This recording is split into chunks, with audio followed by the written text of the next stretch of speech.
Welcome to మెగానే TV. Burning topic. Karnataka రాజకీయాల్లో ఒక్కసారిగా కొత్త చర్చ మొదలైంది. డిప్యూటీ సీఎం డీకే శివకుమార్ త్వరలో సీఎం అవుతారని ఆయన అనుచరులు చెబుతున్నారు.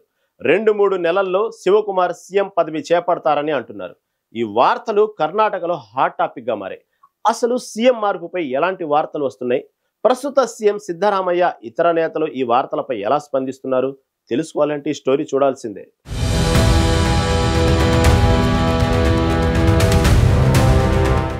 కర్ణాటకలో సీఎం మార్పు అంశం ఇప్పుడు హాట్ టాపిక్ గా మారింది.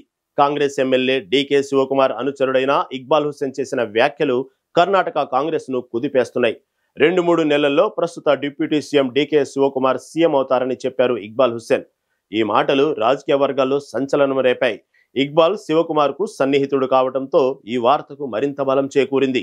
గతంలో 2023 అసెంబ్లీ ఎన్నికల తర్వాత సీఎం పదవి కోసం సిద్ధరామయ్య, శివకుమార్ మధ్య పోటీ ఉందని చర్చ జరిగింది.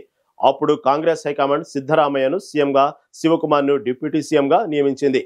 కొందరు నేతలు 2.5 సంవత్సరాల తర్వాత సీఎం పదవిని షేర్ చేసుకుంటారని ఒక ఒప్పందం ఉందని అన్నారు. ఈ ఒప్పందం ఆధారంగానే ఇప్పుడు శివకుమార్ సీఎం అవుతారని చర్చలు జరుగుతున్నాయి. శివకుమార్ కు మద్దతుగా మరో ఎమ్మెల్యే బస్వరాజ్ శివగంగా కూడా మాట్లాడారు. డిసెంబర్ తర్వాత శివకుమార్ సీఎం అయితే తనకు సంతోషమేనని చెప్పారు.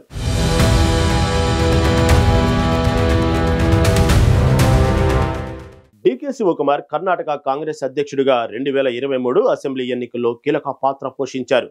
ఆయన నాయకత్వంలో కాంగ్రెస్ 135 సీట్లు గెలిచి బీజేపీని ఓడించి అధికారంలోకి వచ్చింది. శివకుమార్ ఎన్నికల వ్యూహం, ప్రచారం, కార్యకర్తలను సమన్వయం చేయడంలో చాలా కష్టపడ్డారు.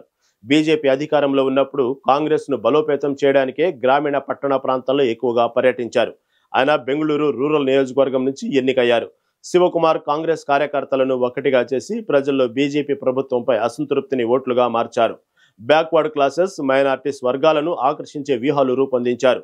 ఎన్నికల సమయంలో 40% కమిషన్ అనే నినాదంతో బీజేపీని ఎన్నికల్లో ఓడేలా చేశారు.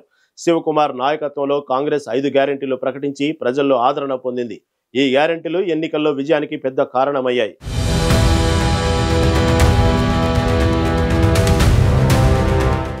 డీకే శివకుమార్ కర్ణాటకలోని కనకపురలో 1962లో జన్మించారు. ఆయన ఒక్కలిగ సామాజిక వర్గానికి చెందినవారు. ఈ వర్గం కర్ణాటకలో రాజకీయంగా, సామాజికంగా బలమైన ప్రభావం కలిగి ఉంది.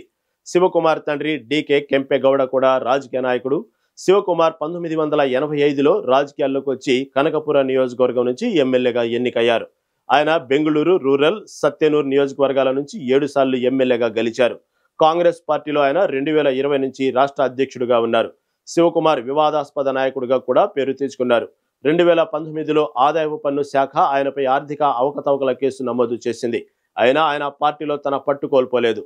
శివకుమార్ ఒక్కలిగ సామాజిక వర్గం నుంచి బలమైన మద్దతు కలిగి ఉన్నారు. ముఖ్యంగా దక్షిణ కర్ణాటకలో ఒక్కలిగులు రాజకీయంగా కీలక శక్తిగా ఉన్నారు. డీకే శివకుమార్ రాజకీయ వ్యూహాలు, సంస్థాగత నైపుణ్యం కాంగ్రెస్ ను బలోపేతం చేశాయి. శివకుమార్ కు బెంగళూరులో వ్యాపార, విద్యా సంస్థలున్నాయి. ఈ ఆర్థిక బలం, రాజకీయ ప్రభావం ఆయనను కాంగ్రెస్ లో కీలక నాయకుడిగా నిలబెట్టాయి. ఆయన సీఎం అయితే ఒక్కలిగ సామాజిక వర్గం మద్దతు కాంగ్రెస్ కు మరింత బలం చేకూరుస్తుందని రాజకీయ విశ్లేషకులు అంటున్నారు.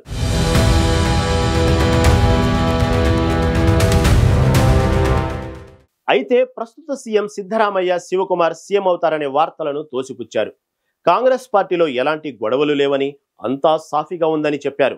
మంత్రి రాజన్న సెప్టెంబర్ తర్వాత రాజకీయ మార్పులు జరుగుతాయని చెప్పినప్పుడు కూడా సిద్ధరామయ్య ఆ మాటలను తేలిగ్గా తీసుకున్నారు.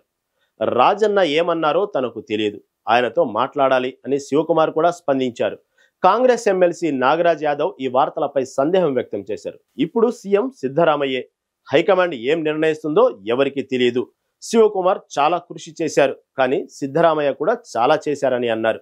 కొందరు కాంగ్రెస్ నేతలు ఈ చర్చలను పక్కన పెట్టాలని హైకమాండ్ ఆదేశించినట్లు చెబుతున్నారు.